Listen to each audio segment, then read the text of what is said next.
Alors c'est parti pour l'introduction à React, le framework JavaScript le plus populaire. Donc on va faire une introduction, on va voir ensemble les méthodes, les paradigmes de programmation, etc. Et on va construire quelques petits projets avec React. Donc tout d'abord, il faut savoir de quoi on parle. Qu'est-ce qu'un framework JavaScript? Il faut vraiment prendre le mot en lui-même, framework, ça veut dire cadre de travail. C'est un cadre de travail pour vous aider, il faut bien comprendre ça. On peut trouver ça dur, etc. de base, les frameworks, mais c'est là pour aider. Ça a été vraiment pensé pour que ce soit plus facile. Et ça sert à créer des applications web. Qu'est-ce qu'une application web? Une application web, ça va être un site avec beaucoup de fonctionnalités. Beaucoup de fonctionnalités, c'est-à-dire qu'on va pouvoir modifier des choses, rajouter des choses, supprimer, et ça à une grande échelle, quoi. D'accord? On va pouvoir vraiment proposer plein de choses. Par exemple, on peut avoir des sites comme, je ne sais pas si vous connaissez Evernote, c'est un système de prise de notes en ligne où on peut faire beaucoup de choses, on peut épingler, on peut supprimer, on peut changer beaucoup de choses, d'accord? Donc ça c'est vraiment beaucoup de choses qu'on peut changer, beaucoup de fonctionnalités. On a Dropbox, on a Google Drive par exemple. Les réseaux sociaux aussi sont des sortes d'applications web au final, même si voilà, il va y avoir tout un back-end derrière aussi, mais on peut très bien utiliser React et les frameworks avec un back-end, c'est d'ailleurs beaucoup fait et beaucoup conseillé d'ailleurs, même si on peut aussi se cantonner au front-end tout simplement. Donc un cadre de travail pour nous aider parce que de base, sans framework c'est possible, hein. Tout ce qu'on va faire avec ce framework JS c'est du JavaScript au fond, mais ça prendrait plus de temps, ça serait plus compliqué, plus dur, plus de code et peut-être un peu moins rapide.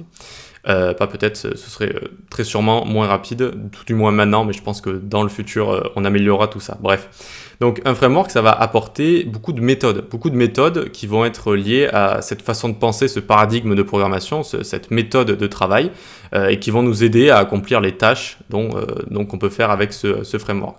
Et également donc des propriétés, et voilà, tout un écosystème autour de ça. Les frameworks JS, vraiment, les trois piliers, ça va être découper son application en composants. Les composants, c'est des petits bouts. Par exemple, une navbar, par exemple, un bouton, par exemple, voilà, une barre sur le côté. Enfin, tout ça, ça va être des composants. On peut vraiment découper son site en composants. Et entre ces composants, ils vont se parler, si vous voulez. On va faire passer des données. Et les données, en général, on appelle ça le state. Alors, en tout cas, avec React, on appelle ça le state. Et ça va être les données qu'on va faire passer entre nos composants. Voilà. Pour est-ce qu'on a envie de supprimer un élément, est-ce qu'on a envie de changer l'état d'un élément, etc. Tout ça, ça va être des données. Ok, donc on découpe en composants, on fait passer des données, on appelle ça le state, et on va utiliser du JSX, c'est-à-dire qu'on va retourner, en fait, à un moment, il va falloir retourner du contenu, quand même, de l'HTML, et ça va être une sorte de super HTML où on va pouvoir mettre des expressions JavaScript à l'intérieur, on va pouvoir facilement retourner de manière conditionnelle certaines choses, et on va pouvoir aussi être à l'écoute d'événements, plutôt facilement encore une fois. Voilà. Donc c'est ça les trois piliers d'à peu près tous les frameworks. Ce qui est bien avec un framework JS aussi, c'est qu'une fois que vous en avez appris un, et notamment si vous commencez avec React, c'est pas le plus facile React, mais vous allez voir qu'après, si vous voulez tester les autres, ça va être beaucoup plus simple. Voilà. Donc on va un petit peu regarder les concurrents, etc. Donc historiquement, on a React, Vue.js et Angular. On voit ici que j'aime bien cette petite représentation. On a 2016, 2017, 2018, 2019. Voilà, on a les petites améliorations, c'est la popularité, ça c'est la popularité de recherche.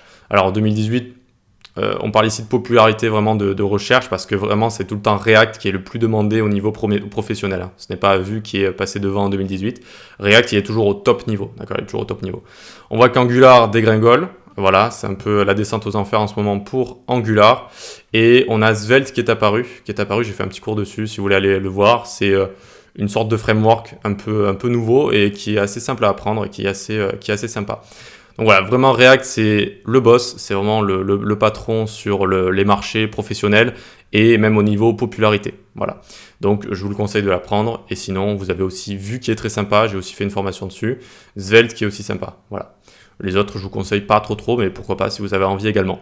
Donc c'est bon pour ça, on a vu un petit peu ce qu'était un framework, au moins de manière théorique. On va pouvoir directement mettre les mains dans le cambouis et commencer à développer nos petites applications web. Allez, à tout de suite, on va pouvoir lancer notre première application dans la prochaine vidéo.